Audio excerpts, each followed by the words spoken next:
আজকে বাংলাদেশ জামায়াত ইসলামের নেতৃত্বে কয়েকটি দল বিভিন্ন ইস্যুতে পিআর এবং সনদ বাস্তবায়ন, জুলাই সনদ বাস্তবায়ন সহ কয়েকটি ইস্যুতে আন্দোলনের কর্মসূচি ঘোষণা করেছে, জনসংযোগ করছে, গণমিছিল করবে।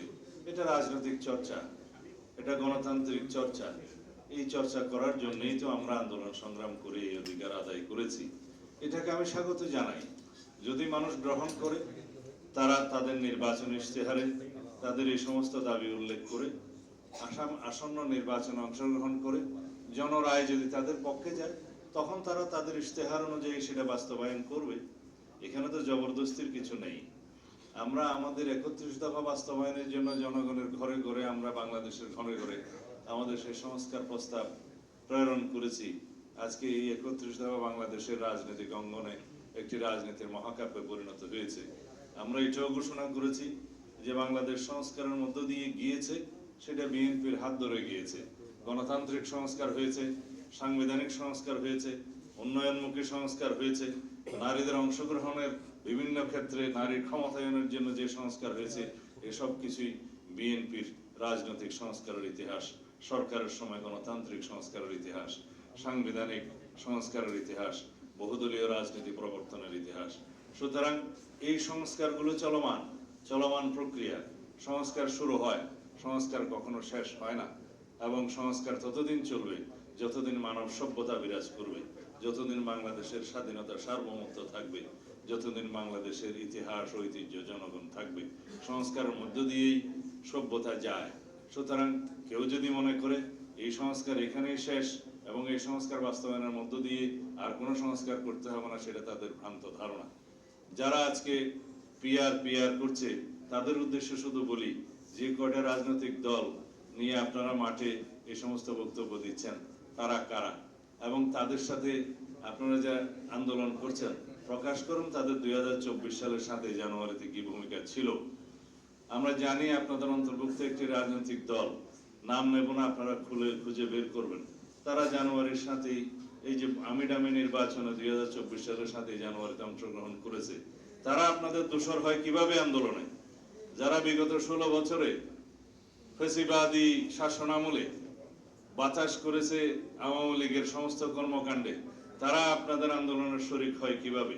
তারা বাংলাদেশের মানুষ তাদের মুখোশ চিনে, মুখোশ উন্মোচন করেছে।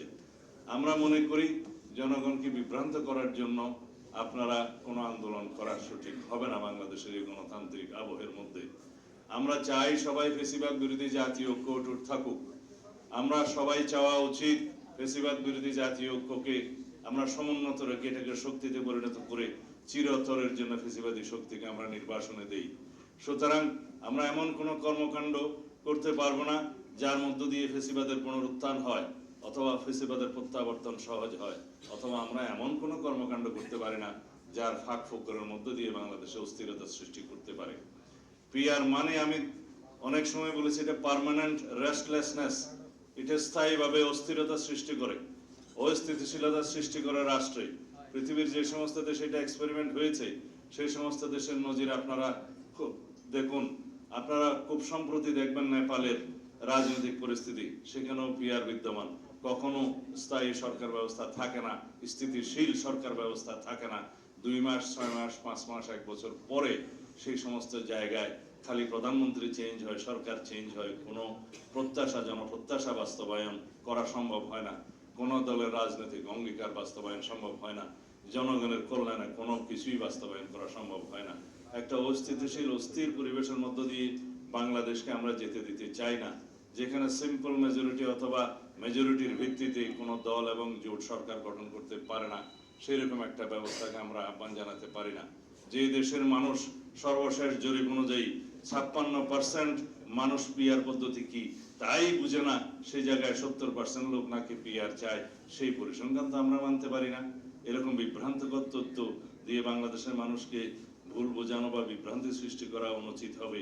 যে সমস্ত রাজনৈতিক দল নিজস্ব রাজনৈতিক স্বার্থে, জাতীয় স্বার্থকে জলাঞ্জলি দিচ্ছে, দেশের স্বার্থকে, জনগণের স্বার্থকে জলাঞ্জলি দিচ্ছে হীন রাজনৈতিক উদ্দেশ্যে, তাদেরকে বলবো আপনারা বাংলাদেশের জনগণের স্বার্থে সঠিক রাস্তায় ফেরত আসুন।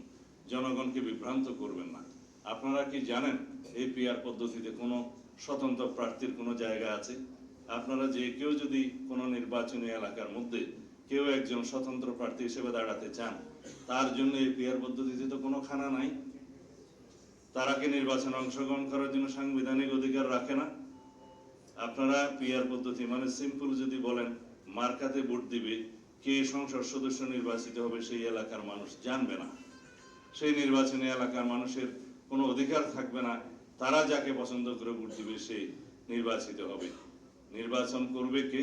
মার্কাতে ভোট পড়বে, নির্বাচিত হবেন যিনি, তিনি কেবল দলের কেন্দ্রীয় নেতৃত্ব কর্তৃক নির্বাচিত হবেন। দলের প্রেসিডেন্ট, সেক্রেটারি অথবা আমির সাহেব অথবা মজলিসের শোরা নির্ধারণ করবে কোন এলাকায় কে নির্বাচিত হবেন। সেই হিসাবে বাংলাদেশের মানুষের গণতান্ত্রিক অধিকার তো নিশ্চিত হলো না। সেই পদ্ধতিকে আমরা চাই। বাংলাদেশের মানুষ যেই পদ্ধতি 56% মানুষগুলো বুঝেই না, সেই পদ্ধতিকে আমরা চাইতে পারি?